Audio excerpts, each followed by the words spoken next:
आज हम पढ़ने वाले हैं बायोलॉजी इम्पोर्टेंट क्वेश्चन का पार्ट 2।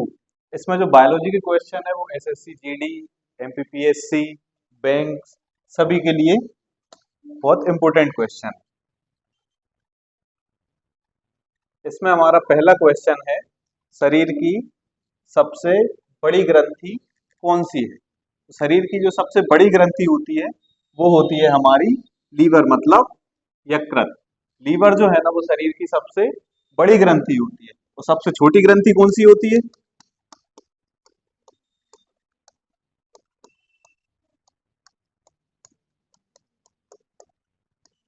सबसे छोटी जो ग्रंथि होती है वो होती है हमारी पीनियल ग्रंथि। वो होती है पीनियल ग्रंथि जो हमारे मस्तिष्क में पाई जाती है। और इसमें लिखा है लार ग्रंथि। लार ग्रंथि हमारे मुंह में पाई जाती है। लार ग्रंथि हमारे मुंह में पाई जाती है। थायराइड ग्रंथि जो है, थायराइड ग्रंथि जो है ना वो हमारे गले में पाई जाती है। थायराइड ग्रंथि कहाँ पाई जाती है? गले में पाई जाती है। और आमाशय जो है ना एक पाचन तंत्र का महत्वपूर्ण अंग है। इसमें हमारा अगला क्वेश्चन है, मनुष्य में मादा जनन अंग से किस हार्मोन का स्रावण होता है? तो मनुष्य में जो है ना मादा जनन अंग से रिलैक्सिंग हार्मोन का स्रावण होता है। कौन सा होता है? रिलैक्सिंग हार्मोन का स्रावण होता है। और जो ये सारे स्रावण जो ये सारे हार्मोन्स जो हैं, सारे हार्मोन्स ह्यूमंस की बॉडी में बहुत ही इंपॉर्टेंट है। इसमें जो एस्ट्रोजन हार्मोन है ये मादा सेक्स हार्मोन होता है। प्रोजेस्टेरोन और रिलैक्सिंग हार्मोन जो है ना वो मादा जनन अंग से स्रावित होता है। क्वेश्चन नंबर 3 है, मनुष्य में ऐच्छिक गतियों का नियंत्रण किसके द्वारा होता है? ऐच्छिक गति मतलब होता है जो हम चाहते हैं और वो हमारी बॉडी रिएक्ट करती है। तो हमारा दिमाग ही पूरी बॉडी को कंट्रोल करता है। तो वो कौन सा भाग है? वो कौन सा भाग है जो हमारे शरीर की ऐच्छिक गतियों को नियंत्रित करता है? तो वो है सेरेब्रम। पहला आया आंसर हमारा सेरेब्रम। सेरेब्रम जो है वो हमारे मस्तिष्क की ऐच्छिक गतियों का नियंत्रण करता है। दूसरा है थायराइड। अभी पिछले क्वेश्चन में पढ़ा था, थायराइड जो है ना गले में पाई जाती है। थायराइड ग्रंथि हमारे गले में पाई जाती है। तो सेरिबेलम जो है ये भी मस्तिष्क का एक इम्पोर्टेंट पार्ट है जो कि मस्तिष्क के पिछले भाग में पाया जाता है। सेरिब्रम हमारी जो ऐच्छिक गतिविधियां होती है, मतलब हम सोचते हैं कि हमें कुछ करना है और बॉडी रिएक्ट करती है, तो वो सेरिब्रम से होता है। तो मनुष्य में ऐच्छिक गतियों का नियंत्रण कहाँ से होता है? तो सेरेब्रम से होता है। 4th नंबर का क्वेश्चन है हमारा, शरीर का तापक्रम कहाँ नियंत्रित होता है? अब पूरी बॉडी जैसे ठंडा आई तो बॉडी को गर्म रखना है, गर्मी आई तो बॉडी को ठंडा भी रखना है। तो ये सारी चीजें कहाँ से नियंत्रित होती है? तो ये नियंत्रित होती है हमारी हाइपोथैलेमस से। हाइपोथैलेमस जो है ना ये एक मस्तिष्क का भाग होता है। हाइपोथैलेमस मस्तिष्क का एक भाग होता है जो कि तापमान को नियंत्रित करता है। इसमें हमारा स्पाइनल कॉर्ड, स्पाइनल कॉर्ड जो है हमारी बॉडी को पूरा एक शेप देती है। हमारी बॉडी के शेप के लिए स्पाइनल कॉर्ड बहुत जरूरी चीज है। सेरिबेलम मस्तिष्क का भाग होता है। पिट्यूटरी ग्लैंड्स जो है ना वो भी मस्तिष्क में पाई जाती है और छोटी ग्रंथि होती है का। हाइपोथैलेमस जो है ना, हाइपोथैलेमस मस्तिष्क का जो मस्तिष्क में पाई जाती है और तापक्रम को नियंत्रित करती है। हाइपोथैलेमस का एक और काम होता है, ये कुछ हार्मोन का स्रावण होता है। यहाँ से कुछ इंपोर्टेंट हार्मोन का स्रावण होता है, जिसमें सबसे इंपोर्टेंट हार्मोन है डोपामिन हार्मोन।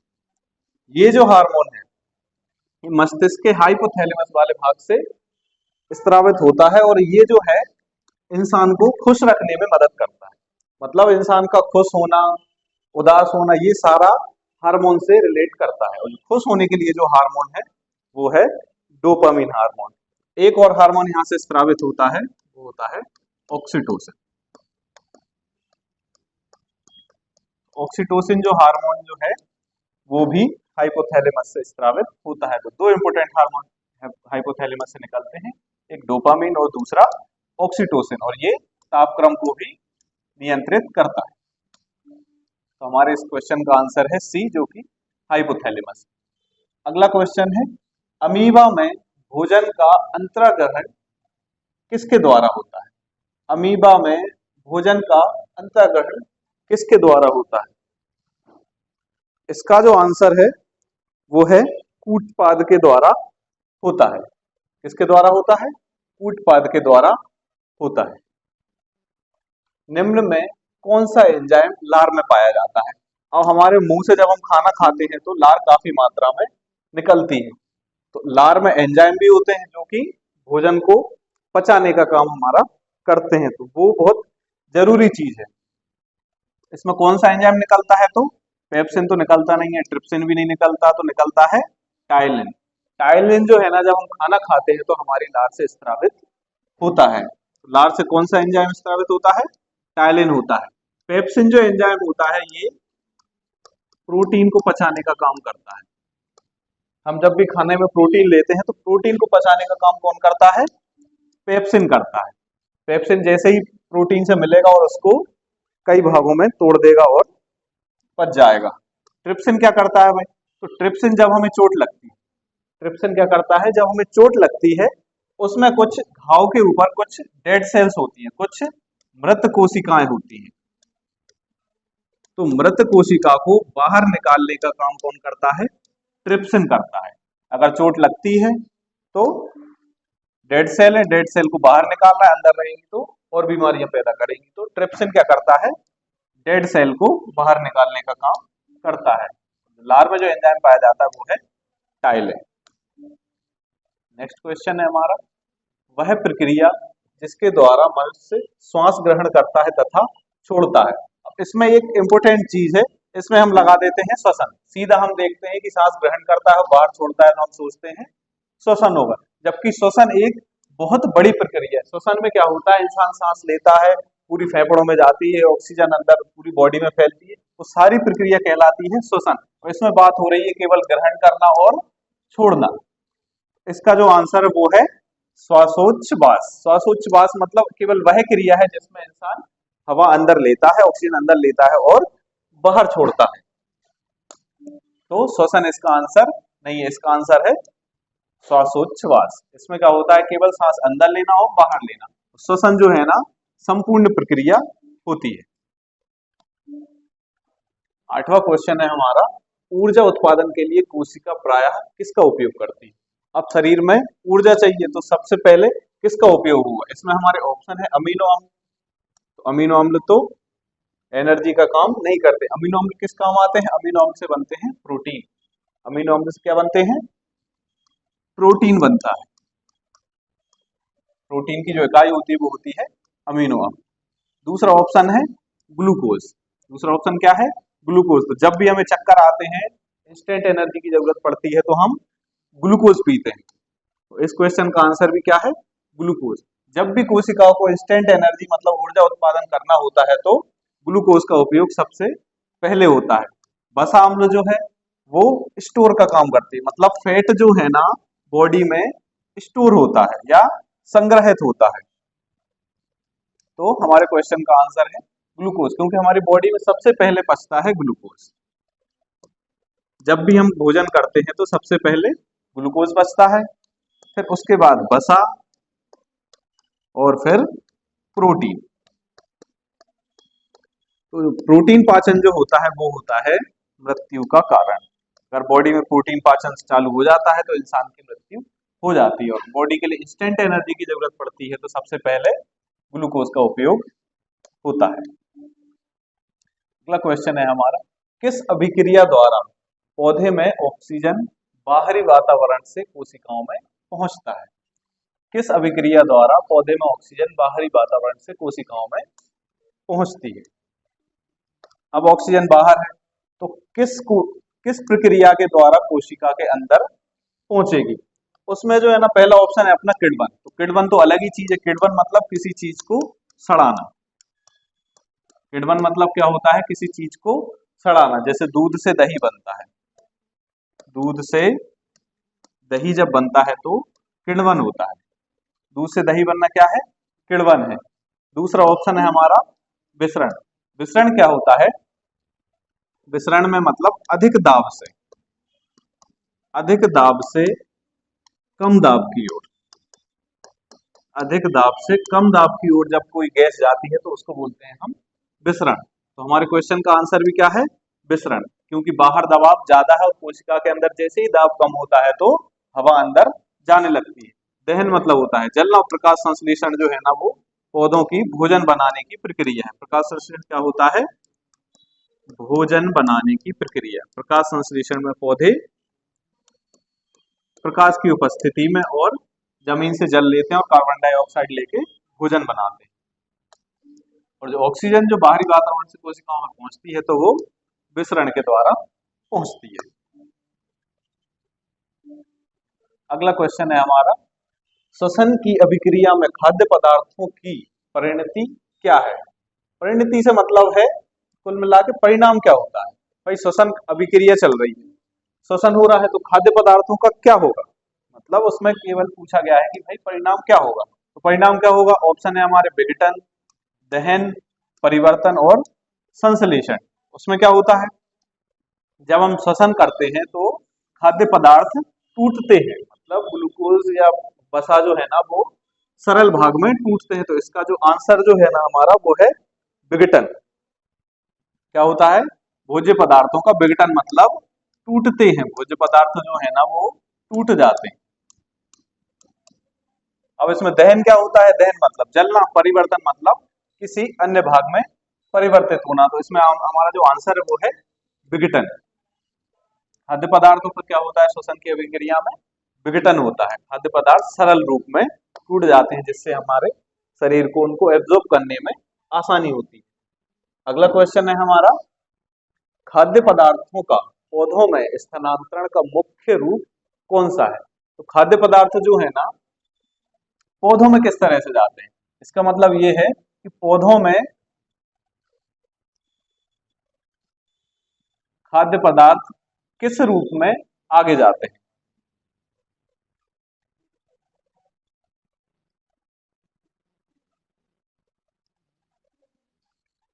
खाद्य पदार्थों का पौधों में स्थानांतरण किस मुख्य रूप में होता है? तो ग्लूकोज जो है, ग्लूकोज के फॉर्म में तो संश्लेषण होता है, ग्लूकोज के फॉर्म में संश्लेषण होता है। स्टार्च जो है ना वो स्टोर किया जाता है, मतलब स्टोरेज का काम। मतलब जैसे जब पौधे खाना बना लेते हैं और उसको किसी भी भाग में स्टोर करते हैं तो वो स्टार्च के रूप में करते हैं। आलू में जो वसा होती है वो स्टार्च के रूप में होती है। तो पौधों का जो स्थानांतरण होता है वो होता है सुक्रोज के फॉर्म में। किस फॉर्म में होता है?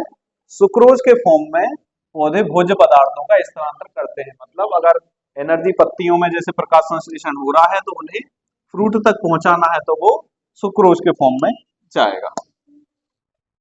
अगला क्वेश्चन है, एक स्वस्थ मनुष्य का रक्तचाप क्या होता है? मतलब शरीर का ब्लड प्रेशर कितना होना चाहिए जिसमें मनुष्य सामान्य रहे? ऑप्शन है 90/6, 120/80, 200/130 और 140/160। इसमें जो है हमारा ऑप्शन है 120/80। 120 जो ब्लड प्रेशर होता है, 120/80 वो सामान्य होता है। वो कैसा होता है? सामान्य होता है। अगर इससे ऊपर जाता है तो वो हाई की रेंज में आ जाता है और नीचे जाता है तो वो लो की रेंज में आ जाता है। लेकिन अभी जो आईसीएमआर है, आईसीएमआर मतलब Indian council of medical research, जो कि इंडिया में सारी मेडिकल फैसिलिटी अवेलेबल करता है और रिसर्च करता है। तो आईसीएमआर ने जो है ना ये 120 की जगह 130 तक नॉर्मल दर्शाया है। मतलब अगर 130 भी है ना तो उसको हाई नहीं कहेंगे, उसको क्या कहेंगे? नॉर्मल कहेंगे, क्योंकि आजकल टेंशन काफी हो गई है, इंसान के दिमाग पे ज्यादा लोड रहता है। तो पहले 120 नॉर्मल था लेकिन अभी 130 भी आता है तो वो भी नॉर्मल की रेंज में ही आता है। 130 के ऊपर हाई बोल देते हैं, 130 के ऊपर जाएगा तो हाई हो जाएगा। अगला क्वेश्चन है हमारा, मनुष्य के मस्तिष्क की सबसे बाहरी झिल्ली है। अब मनुष्य का दिमाग जो होता है, मतलब दिमाग के ऊपर कुछ कवर होते हैं, दिमाग को सुरक्षित रखने के लिए अलग अलग लेयर पाई जाती है। इसमें ऑप्शन है हमारे पियामीटर, मीटर, ड्यूरामीटर और एरेक्टोनॉइड। अब सबसे बाहरी परत कौन सी होती है? तो सबसे बाहरी जो परत होती है वो होती है हमारी ड्यूरामीटर। पहली जो परत होती है वो होती है ड्यूरामीटर, जो कि सबसे बाहरी परत होती है। फिर दूसरे नंबर की जो परत होती है वो होती है एरेक्नॉइड, वो होती है एरेक्नॉइड। दूसरे नंबर की परत होती है एरेक्नॉइड।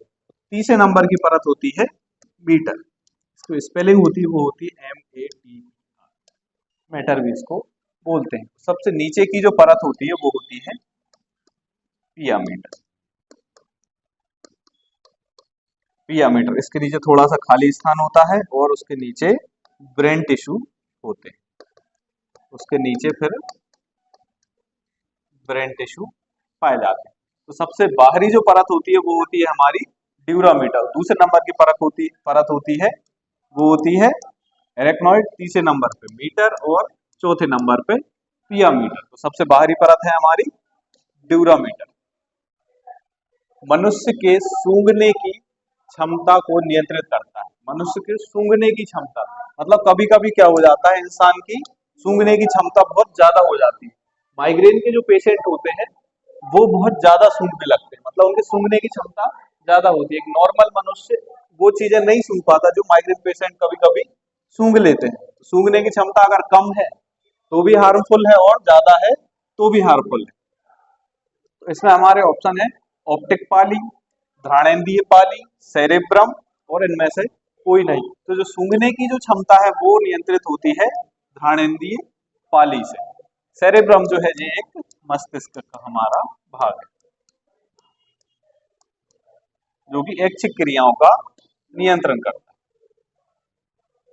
मनुष्य में बुद्धि एवं चतुराई का केंद्र कौन सा है? मनुष्य में बुद्धि एवं चतुराई का केंद्र कौन सा होता है?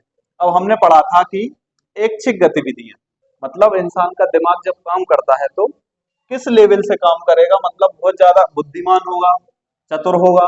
अगर इंसान की ऐच्छिक गतिविधि, ऐच्छिक मतलब जो वो करना चाहता है वो अगर बहुत अच्छे से कर सकता है, जैसे मैं सोच रहा हूँ कि मैं लिख लूंगा, अगर मैं लिख पा रहा हूँ तो मतलब मैं थोड़ा बहुत तो बुद्धिमान हूँ। और अगर मैं सोच रहा हूँ कि मैं दौड़ रहा हूँ मैं फिर भी नहीं दौड़ पा रहा हूँ, मतलब दिमाग कंट्रोल में नहीं है, तो उसकी बुद्धि भी स्थायी नहीं होगी, आउट ऑफ कंट्रोल वो रहेगा। तो ऐच्छिक क्रियाओं का नियंत्रण होता है वो होता है सेरिब्रम के द्वारा, वो होता है सेरेब्रम के द्वारा। और बुद्धि और चतुराई का जो केंद्र होता है वो भी सेरेब्रम होता है। सेरेब्रम मस्तिष्क का पार्ट होता है, ये ताप का नियंत्रण करता है जो हमने पहले पढ़ चुके हैं हम, ये ताप नियंत्रण का काम करता है। और सेरेब्रम जो है वो चतुराई के लिए इंपोर्टेंट एक केंद्र होता है। रक्त में ग्लूकोज की मात्रा नियंत्रित रहता है, मतलब रक्त में जो ग्लूकोज की जो मात्रा है, मतलब रक्त में कितनी मात्रा में ग्लूकोज होना चाहिए उसको किसके द्वारा नियंत्रित किया जाता है? ऑप्शन है हमारे सोमेटोस्टेनिन के कारण, ग्लूकागेन के कारण, गैस्ट्रिन के कारण और इंसुलिन के कारण। तो इसमें जो हमारा आंसर है वो है इंसुलिन। इंसुलिन जो है ना एक हार्मोन होता है, इंसुलिन एक हार्मोन होता है जो कि ग्लूकोज की मात्रा को नियंत्रित करता है। अब जैसे ही ग्लूकोज अगर ब्लड में ज्यादा होगा तो इंसुलिन हार्मोन जो है ना वो उसको कम करता है, इसीलिए डायबिटीज में इंसुलिन हार्मोन के इंजेक्शन दिए जाते हैं। डायबिटीज कैसे होती है? रक्त में क्या बढ़ जाता है, ग्लूकोज ज्यादा हो जाता है। जैसे ही ब्लड में ग्लूकोज की मात्रा बढ़ेगी तो वो डायबिटिक पेशेंट हो जाएगा, फिर उसको इमरजेंसी में इंसुलिन हार्मोन दिया जाता है जिससे ग्लूकोज की मात्रा कम हो जाती है। तो इसमें हमारा आंसर क्या है? इंसुलिन के कारण रक्त में ग्लूकोज की मात्रा का नियंत्रण होता है। ऑक्सीजन क्या है? ऑक्सीजन तो वैसे अगर माना जाएगा तत्व के आधार पर, केमिस्ट्री के बेस पे पढ़े तो हम क्या है, एक गैस है, एक गैस है। लेकिन बायोलॉजी के आधार पर अगर इसको हम पढ़ते हैं तो ये एक एंजाइम का काम भी करती है। जैव प्रक्रम के अंतर्गत कौन आता है? जैव प्रक्रम, जैव प्रक्रम मतलब हमारे शरीर में जो भी क्रियाएं चलती हैं वो सारी जैव प्रक्रम के अंतर्गत आती हैं। पोषण, हमारे शरीर में पोषण मतलब हम कुछ खाना खाते हैं उसको पोषण बोलते हैं। उत्सर्जन मतलब अनावश्यक पदार्थ को बाहर निकालना होता है उत्सर्जन। श्वसन मतलब सांस लेना और ये सभी। तो जैव प्रक्रम मतलब शरीर के अंदर जितनी भी क्रियाएं होती हैं उसके अंतर्गत कौन आता है, तो भाई शरीर को चलाने के लिए पोषण भी लिया जाता है। जब अनावश्यक पदार्थ होते हैं तो उत्सर्जन भी किया जाता है और भोजन को विघटित मतलब भागों में तोड़ने के लिए श्वसन भी किया जाता है। तो हमारा जो आंसर है वो है सभी। जैव प्रक्रम के अंतर्गत ये सारी प्रक्रियाएं आती है। अगला क्वेश्चन है हमारा, गोबर छता किसके अंतर्गत आता है? गोबर छता जो है ना, इसको गोबर छता क्यों बोलते हैं? क्योंकि ये गोबर के ऊपर छतरी नुमा एक आकृति बनाता है। ये एक प्रकार का मशरूम होता है। गोबर छता क्या होता है? एक जंगली मशरूम होता है ये एक तरह का, जो कि लावारिस रूप से मतलब जो फालतू जगह होती है जहाँ गोबर ओबर फेंका जाता है वहां पर ये मशरूम उगाता है। इसका आकार जो है ना छतरी नुमा होता है, इसलिए इसको क्या बोलते हैं? गोबर छता बोला जाता है। तो किसके अंतर्गत आता है? ऑप्शन है हमारे परजीवी, स्वपोषी, मृतजीवी और परासरणी। परजीवी मतलब होता है किसी जीवित वस्तु पर आधारित रहना, मतलब अगर कोई अपने भोजन के लिए किसी जीवित प्राणी पर आधारित है तो वो कहलाता है परजीवी। स्वपोषी वो होता है जो अपना भोजन स्वयं बनाता है, जैसे पेड़ पौधे। पेड़ पौधे अपना भोजन स्वयं बनाते, किसी पे आश्रित नहीं रहते, वो होता है स्वपोषी। मृतजीवी वो होते हैं जो डेड सेल्स मतलब सड़ी गली चीजों से अपना पोषण लेते हैं। तो गोबर छता कहाँ होता है? गोबर के ऊपर होता है, मतलब जो सड़ी गली चीजें होती हैं उनके ऊपर ये लावारिस रूप से उगता है। तो ये कैसा होगा? मृतोपजीवी होगा या मृतजीवी मतलब सड़ी गली चीजों से अपना पोषण लेता है। तो गोबर छता किसके अंतर्गत आता है? मृतजीवी के अंतर्गत आता है, क्योंकि ये कहीं भी परजीवी होता नहीं है, स्वपोषी नहीं होता, तो क्या होता है? ये मृतजीवी होता है। तो हमारा आंसर है गोबर छता कैसा होता है? मृतजीवी होता है। अगला क्वेश्चन हमारा, वायुमंडल में सामान्यतः CO2 पाया जाता है, मतलब वायुमंडल में कार्बन डाइऑक्साइड की कितनी मात्रा होती है? अब वायुमंडल में बहुत सारी गैसें होती है, सबसे ज्यादा मात्रा में कौन सी होती है? नाइट्रोजन होती है। सबसे ज्यादा मात्रा पाई जाती है नाइट्रोजन की, जो कि 78%। 21% क्या होती है? ऑक्सीजन होती है। ऑक्सीजन होती है 21%, जो कि इंसानों द्वारा ग्रहण की जाती है। कार्बन डाइऑक्साइड होती है वो होती है 0.03% कार्बन डाइऑक्साइड वातावरण में पाई जाती है। अब इसकी मात्रा कुछ बढ़ गई है, अपडेट जो डाटा है वो कहता है कि 0.04% तक ये लगभग हो गई है। तो कार्बन डाइऑक्साइड वातावरण में जो है वो है 0.03%, लेकिन आजकल जो ग्लोबल वार्मिंग की वजह से कार्बन डाइऑक्साइड की मात्रा काफी ज्यादा बढ़ गई है, तो ये है लगभग 0.04% तक ये पहुंचने वाली है। छाया में पनपने वाले पौधे को क्या कहते हैं? ऐसे पौधे जो छाया में रहना पसंद करते हैं।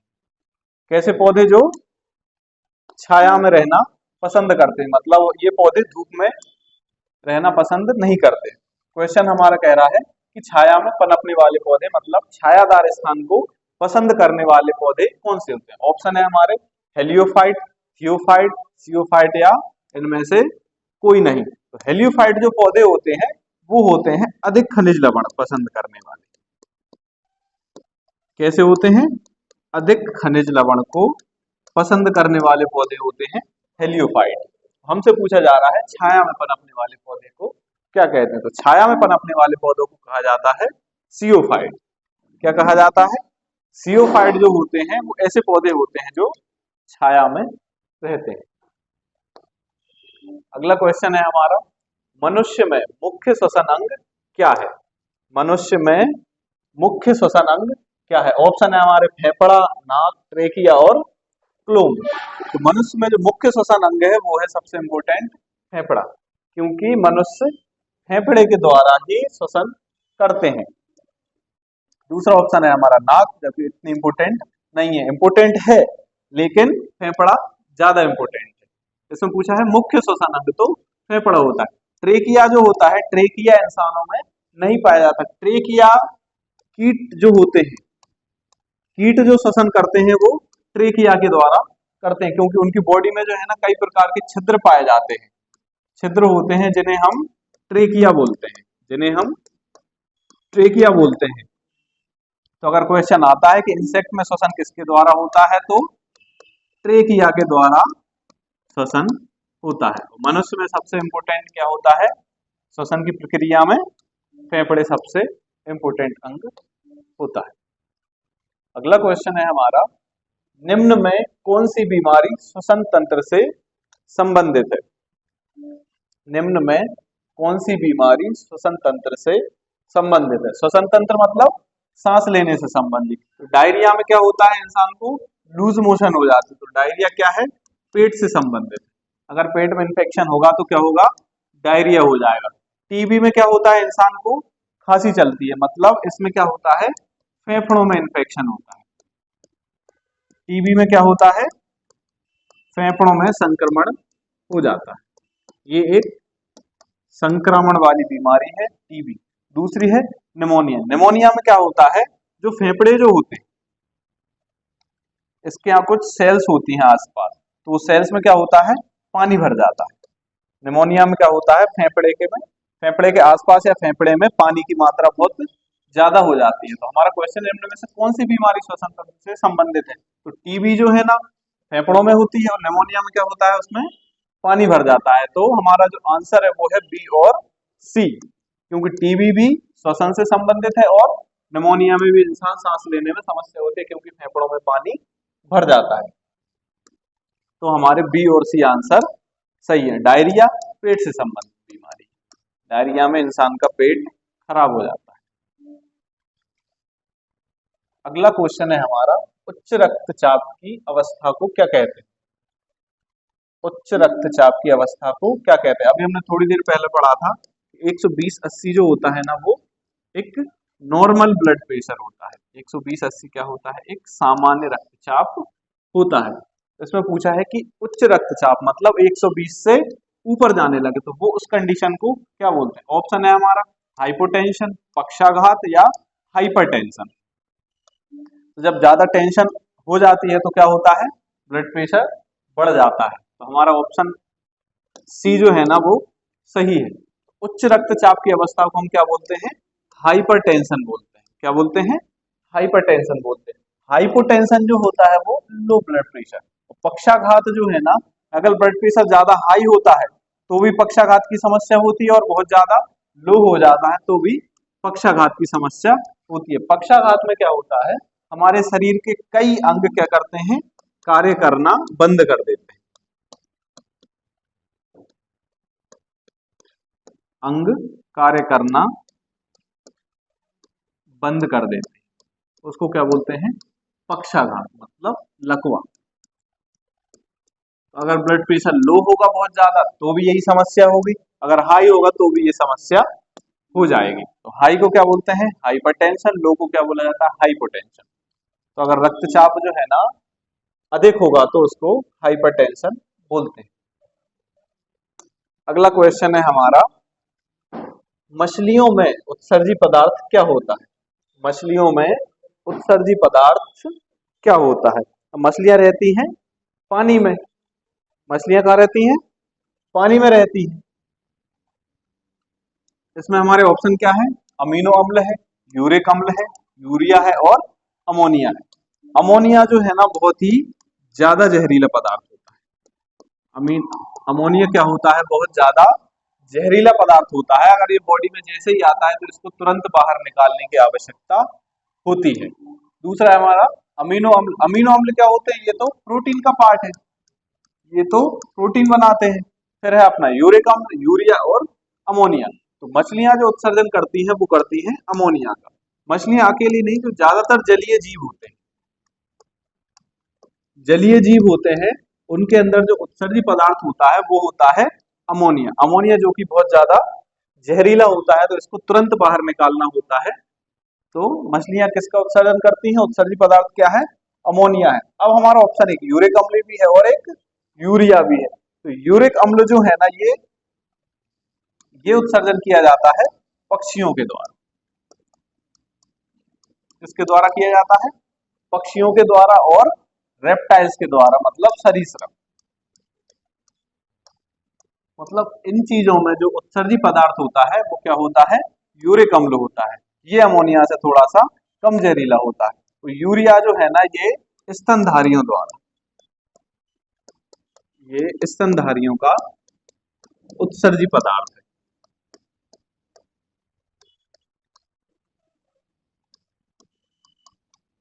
यूरिया जो है ना, स्तनधारियों का उत्सर्जी पदार्थ है। मतलब ह्यूमन और जो गाय है, हमारी भैंस है,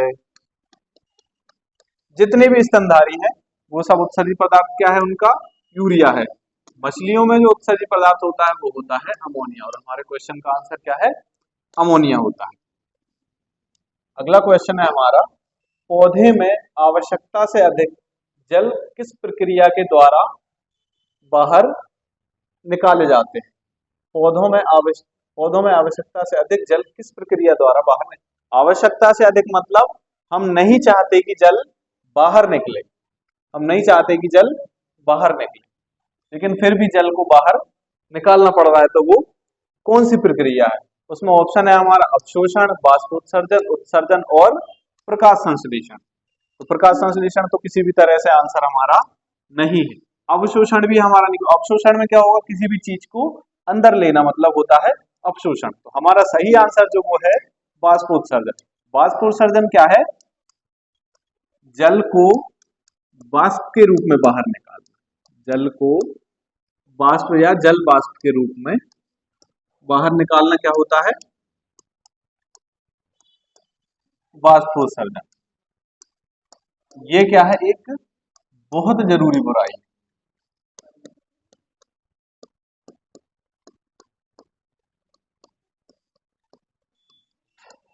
बाहर निकालना, जल को जल वाष्प के रूप में बाहर निकालना क्या कहलाता है, बाष्पोत्सर्जन कहलाता है। तो पौधे जो भी हम पानी देते हैं उसका बहुत बड़ा भाग बाष्पोत्सर्जन के रूप में वातावरण में चला जाता है। ये क्या है, एक जरूरी बुराई है। इसको हम क्या कह सकते हैं, एक जरूरी बुराई। बाष्पोत्सर्जन जरूरी है, टेम्परेचर को मेंटेन करने के लिए बाष्पोत्सर्जन जरूरी है, लेकिन इसमें पानी का सबसे ज्यादा नुकसान होता है। तो ये क्या है, एक जरूरी बुराई है। अगला क्वेश्चन है हमारा, निम्न में से किसे प्रकाश संश्लेषी अंगक कहते हैं। मतलब प्रकाश संश्लेषण में कौन सा अंग सबसे ज्यादा इंपोर्टेंट होता है। ऑप्शन है हमारे पत्ती, हरित लवक, स्टोमेटा और जड़। तो हम देखते हैं तो प्रकाश संश्लेषण कब होता है, कोई पौधा है और वो हरा है। प्रकाश संश्लेषण किन पौधों में होता है, हरे पौधों में होता है। कभी भी सूखे मृत पौधे में प्रकाश संश्लेषण नहीं होता है। अगर पौधा हरा है उसी में प्रकाश संश्लेषण होगा। तो हमारा पौधा कैसा है, मान लो हरा पौधा है, तो हरे पौधे में प्रकाश संश्लेषण होता है। और हरा भाग कौन सा होता है, पत्तियां।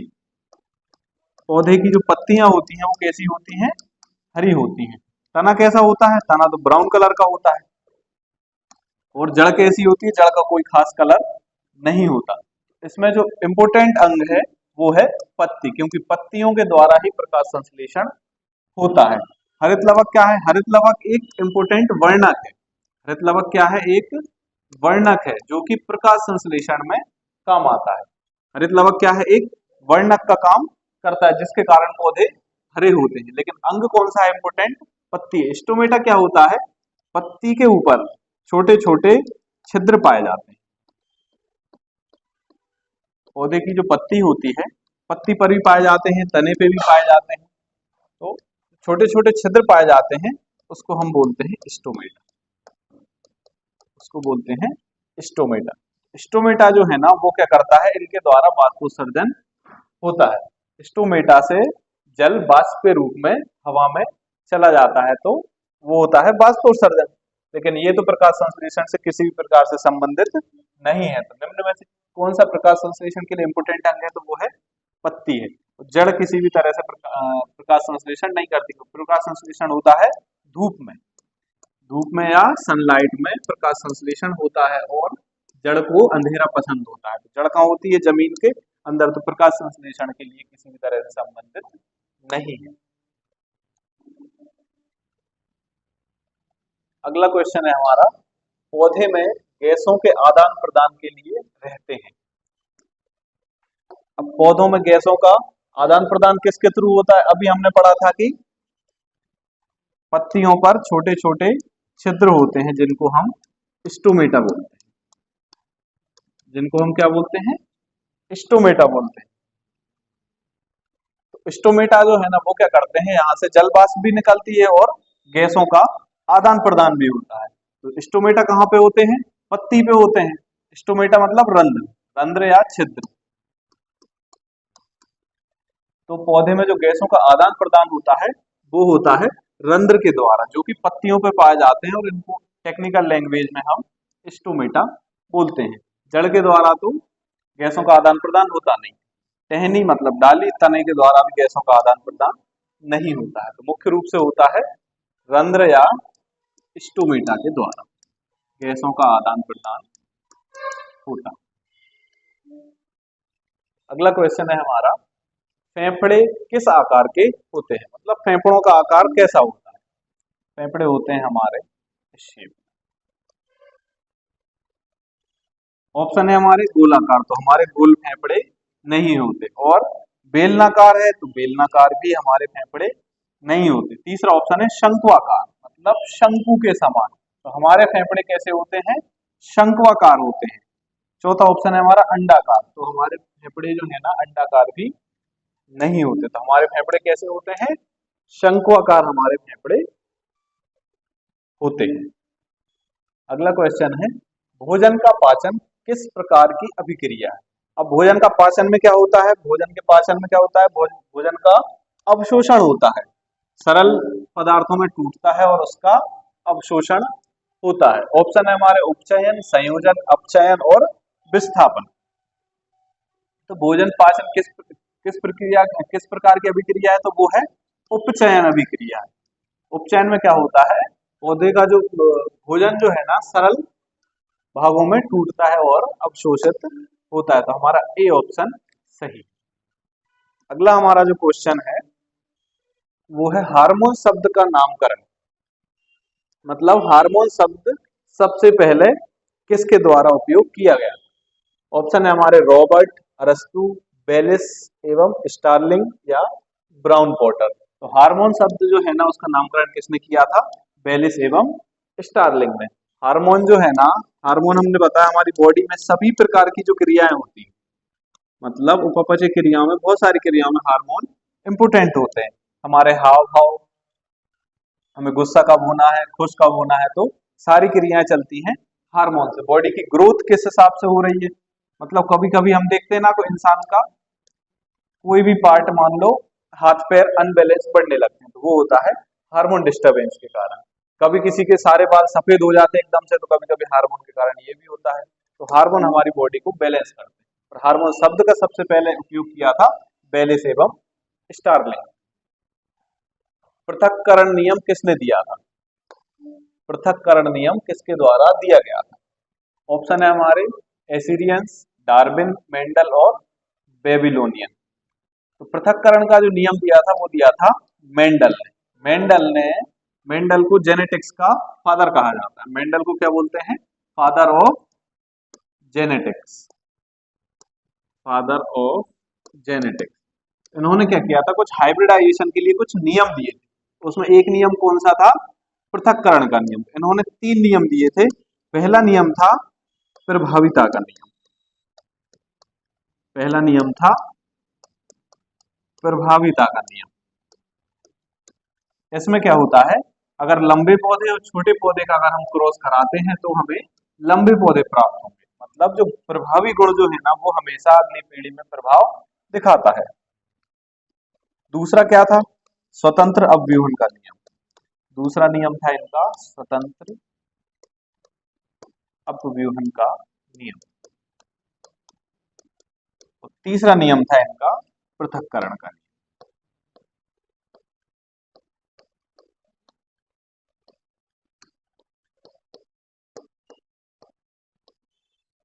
33वां क्वेश्चन है हमारा, जीव विज्ञान शब्द का प्रयोग सर्वप्रथम किसने किया था? जीव विज्ञान शब्द का प्रयोग सर्वप्रथम किसने किया था? ऑप्शन है हमारे लेमार्क तथा ट्रेविरेनस ने, वॉन मोल ने, पुरकिंजे ने और अरस्तु ने। इसका हमारा जो सही आंसर है वो है लेमार्क ने। जीव विज्ञान शब्द का जो प्रयोग सबसे पहले किया था वो किया था लेमार्क ने। इसमें हमारा एक ऑप्शन है पुरकिंजे ने। पुरकिंजे ने क्या किया था, कोशिका द्रव की खोज की थी। पुरकिंजे ने क्या किया था, कोशिका द्रव की खोज की थी। अरस्तु कौन है, अरस्तु जो है ना वो है फादर ऑफ बायोलॉजी इन्हें कहा जाता है। अरस्तु कौन है, father of biology. Next question है जीव विज्ञान के जनक। तो अभी हमने पढ़ा जीव विज्ञान के जनक जो वो है अरस्तु। तो शब्द किसने दिया था, लेमार्क ने दिया था। शब्द किसने दिया था, लेमार्क ने शब्द दिया था। और जीव विज्ञान के जो जनक हैं वो हैं अरस्तु। इन्हें एरिस्टोटल भी कहा जाता है। कभी कभी एग्जाम में अरस्तु की जगह एरिस्टोटल भी देखने मिलता है। अगला क्वेश्चन है हमारा वनस्पति विज्ञान के जनक। वनस्पति मतलब बॉटनी। इसमें हमारे हमसे पूछा गया है वनस्पति विज्ञान मतलब बॉटनी के फादर कौन है। ऑप्शन है हमारे थियोफ्रस्टस, डार्विन, पुरकिंजे और अरस्तु। तो अरस्तु तो जो है वो फादर ऑफ बायोलॉजी है। अरस्तु जो है वो फादर ऑफ बायोलॉजी है। पुरकिंजे हैं ये जीव द्रव की खोज, इन्होंने कोशिका द्रव की खोज की थी। इन्होंने कोशिका द्रव की खोज की थी। और डार्विन ने दिया था परिवर्तन के आधार पर एक सिद्धांत दिया था कि जो चीजें प्रकृति में परिवर्तित हो सकती हैं उन्हीं को प्रकृति स्वीकार करती है। और बचे थियोफ्रस्टस। तो फादर ऑफ बॉटनी जो है वो है हमारे थियोफ्रस्टस। अगला क्वेश्चन हमारा बॉटनी शब्द की उत्पत्ति किस भाषा से हुई है।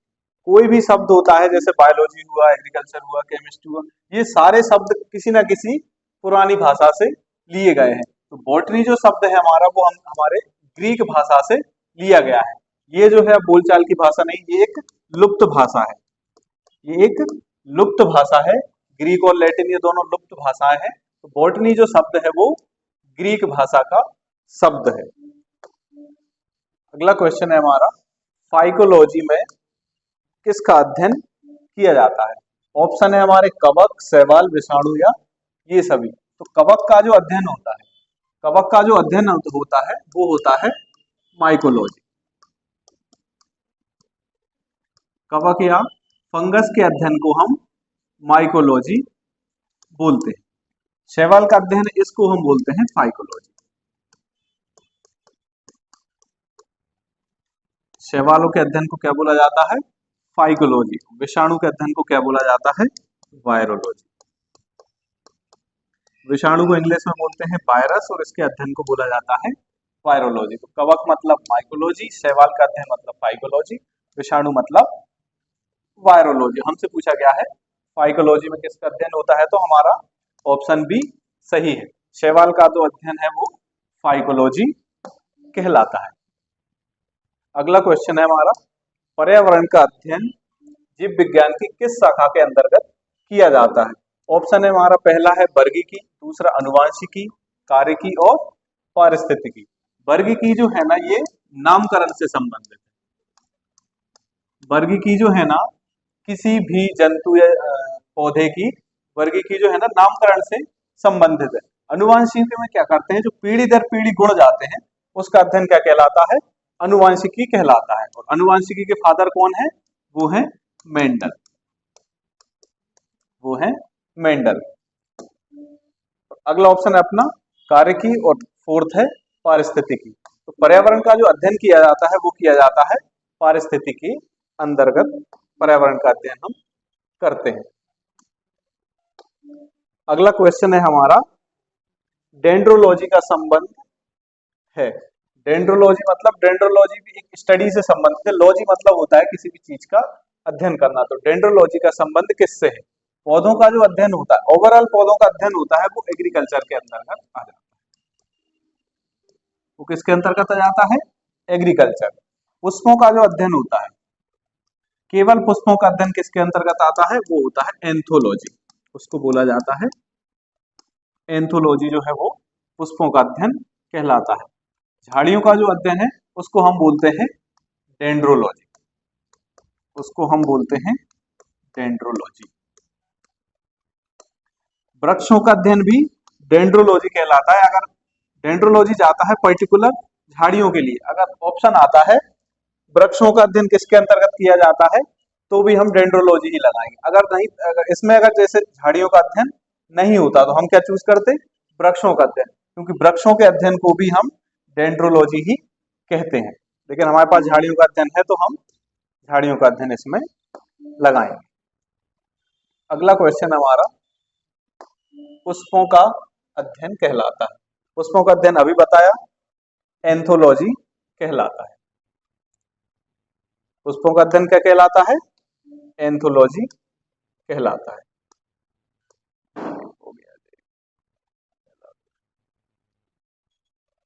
वनस्पति संवर्धन से संबंधित विज्ञान की शाखा को हम क्या कहते हैं? वनस्पति से यहाँ पे जो है ना बड़े पौधों से संबंधित है, या फिर फल फूल जो फलों वाले पौधे होते हैं उनसे संबंधित है। इसमें हमारे ऑप्शन है ओलेरिकल्चर, हॉर्टिकल्चर, एग्रीकल्चर और फ्लोरिकल्चर। इसमें ओलेरिकल्चर जो है वो है सब्जियों से संबंधित। ओलेरिकल्चर जो हमारा शब्द है वो है सब्जियों से संबंधित। हॉर्टिकल्चर जो है वो ब्रॉड टर्म है, उसी के अंतर्गत आता है हमारा। जैसे अगर हम लिखते हैं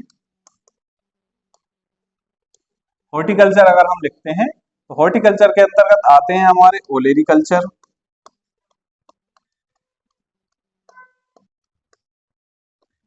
ओलेरिकल्चर जिसमें हम सब्जियों का अध्ययन करते हैं। ओलेरिकल्चर में हम क्या करते हैं, सब्जियों का अध्ययन करते हैं।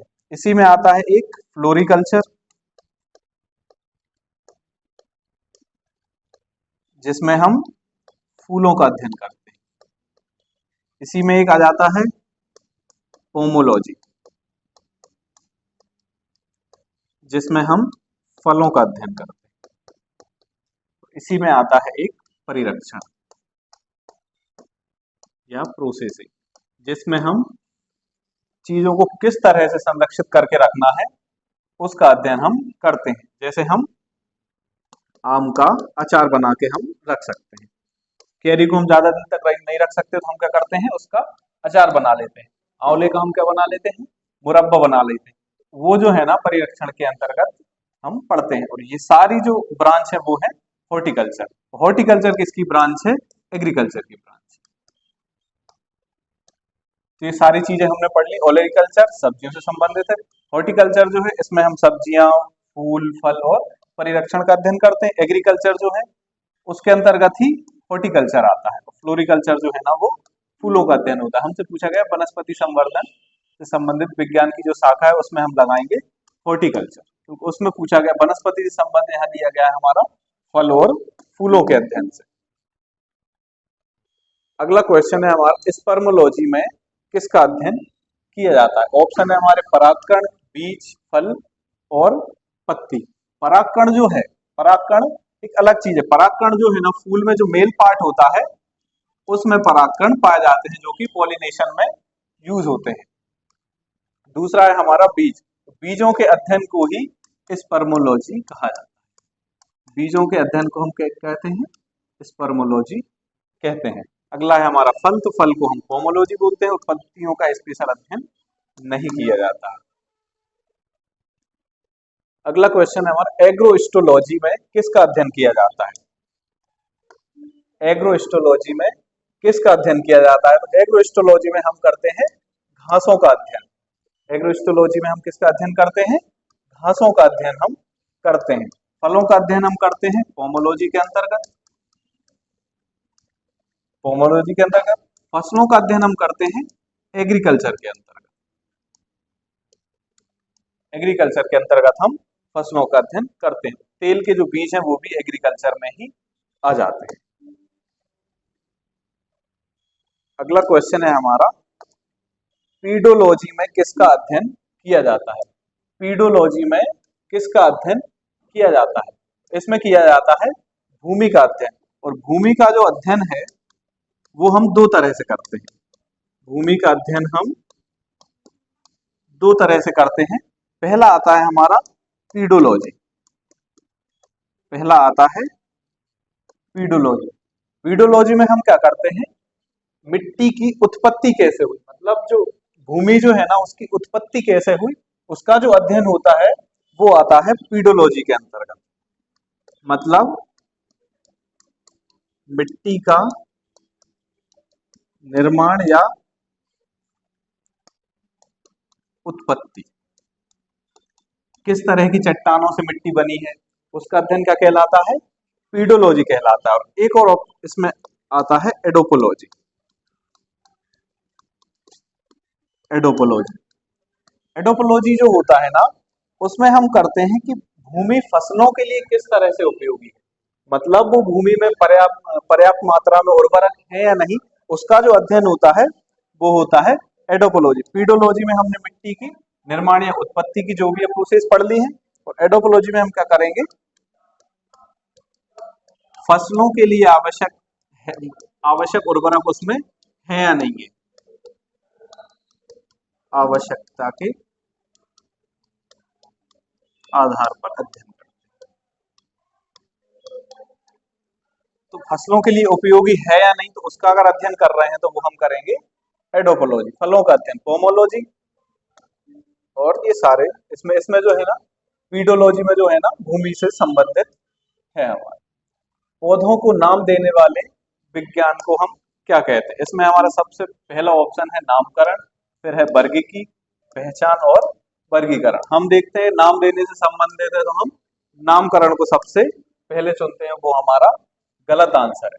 पौधों का जो नामकरण है ना वो वर्गीकी के अंतर्गत दिया जाता है। जब हम पौधे को किसी भी पौधे को नाम देते हैं तो पहले उसकी पहचान की जाती है, पहले उसकी पहचान की जाती है कि ये किस तरह का पौधा है, फल वाला पौधा है या फिर सब्जी वाला पौधा है, इसकी आंतरिक क्रिया कैसी है, या फिर इसमें किस तरह के एंथर्स, पत्तियां, सारी चीजें उसकी अध्ययन की जाती है। उसकी पहचान के बाद फिर उसमें वर्गीकी वर्गीकी के अनुसार फिर उसका नामकरण किया जाता है।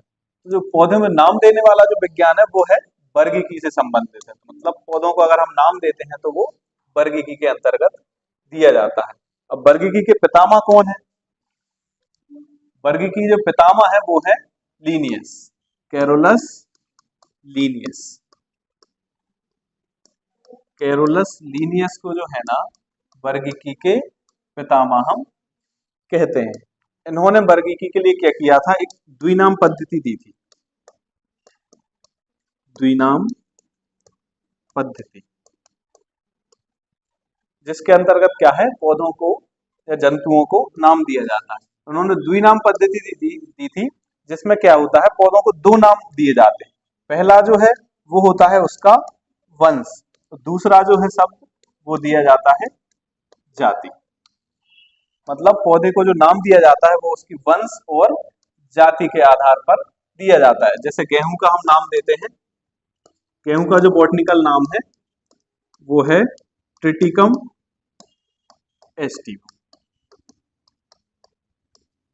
गेहूं का जो नाम है वो है ट्रिटिकम एस्टिवम। तो जो ट्रिटिकम जो शब्द है ये है इसका वंश, और एस्टिवम जो है वो है इसकी जाति। तो कैरोलस लीनियस ने जो नामकरण पद्धति दी थी वो थी द्विनाम पद्धति, जिसमें पहला जो शब्द था वो रहता है वंश और दूसरा शब्द होता है उसकी जाति। अब गेहूं की जो जाति है वो हम पढ़ रहे हैं एस्टिवम। अब इसमें ट्रिटिकम ड्यूरम भी होती है, ट्रिटिकम डाइकोकम भी होती है। तो जाति चेंज हो सकती है लेकिन वंश तो गेहूं का ही है, गेहूं का वंश है, लेकिन जाति हम बदलते जा रहे हैं। तो इन्होंने जो पद्धति थी वो द्विनाम पद्धति और दो शब्दों के आधार पर किसी भी जंतु या पादप को नाम दिया जाता है।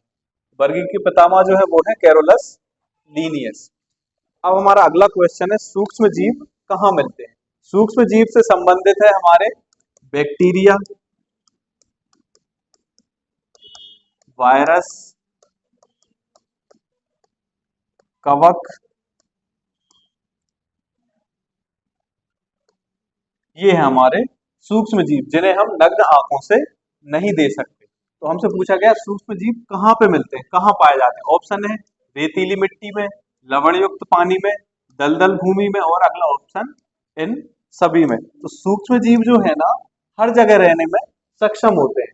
मतलब कुछ सूक्ष्म जीव ऐसे होते हैं जो खनिज लवण में रह सकते हैं, कुछ ऐसे होते हैं दलदली भूमि में भी रह सकते हैं, कुछ ऐसे होते हैं रेतीली भूमि में भी रह सकते हैं, और वायरस जो है वो हर जगह रह सकता है। मतलब वायरस बहुत कम स्थिति में मरता है।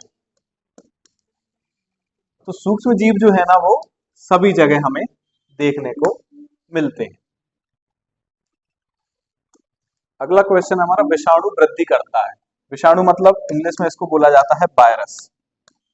वायरस किस स्थिति में वृद्धि करता है? ऑप्शन है हमारा जीवित कोशिका में, चीनी के विलयन में, मृत शरीर में, और पानी में।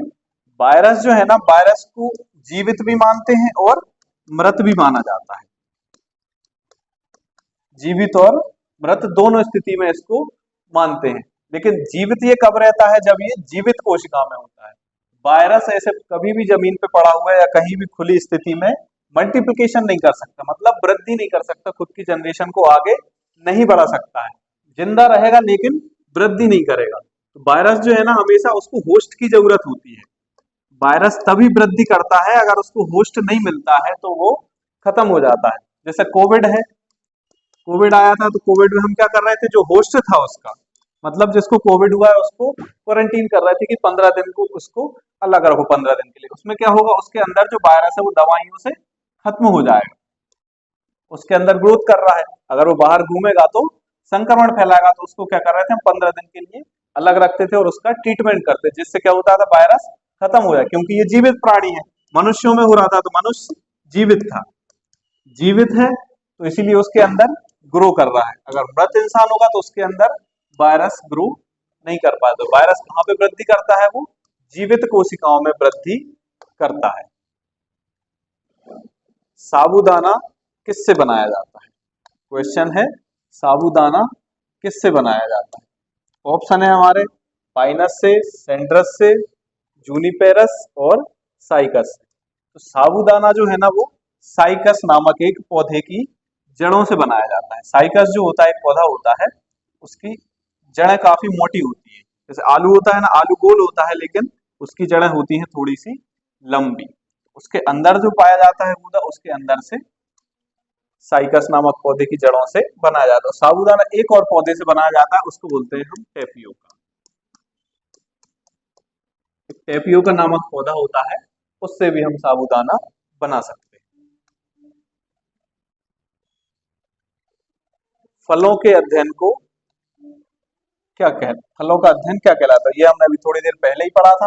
पोमोलॉजी जो है ये हॉर्टिकल्चर की एक ब्रांच है। ये हॉर्टिकल्चर की ब्रांच है जिसके अंतर्गत पोमोलॉजी आता है, और पोमोलॉजी में हम फलों का अध्ययन करते हैं।